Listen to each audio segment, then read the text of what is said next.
RAJUK Purbachal ৩০০ foot থেকে Madani Avenue ও ঢাকা সিলেট মহাসড়কের নারায়ণগঞ্জের অংশের সড়ক সংস্কার সহ সংযোগ সড়ক নির্মাণ প্রকল্পে ক্ষতিগ্রস্তদের মাঝে চেক বিতরণ করা হয়েছে।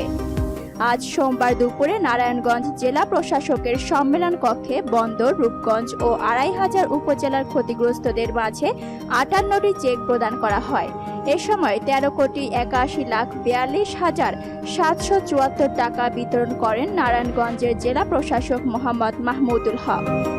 চেক বিতরণ কর্মসূচিতে অতিরিক্ত জেলা প্রশাসক শফিকুর আলম, সিভিল সার্জন মুশিয়ার রহমান, সেনাবাহিনীর ২৪ ইঞ্জিনিয়ারিং কনস্ট্রাকশন ব্রিগেডের স্টাফ অফিসার মেজর সায়েম সহ প্রশাসনের ঊর্ধ্বতন কর্মকর্তারা উপস্থিত ছিলেন।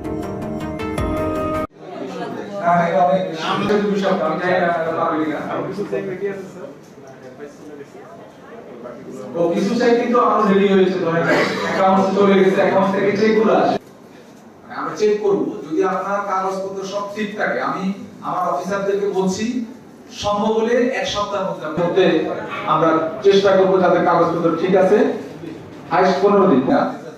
আর যাদের অভিযোগ নাই, ক্লিন, তারা কিন্তু খুব সহজে পেয়ে যাবে।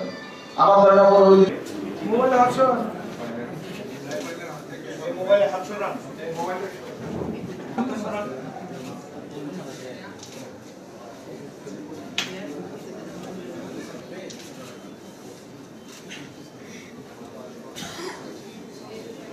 রাখি গেল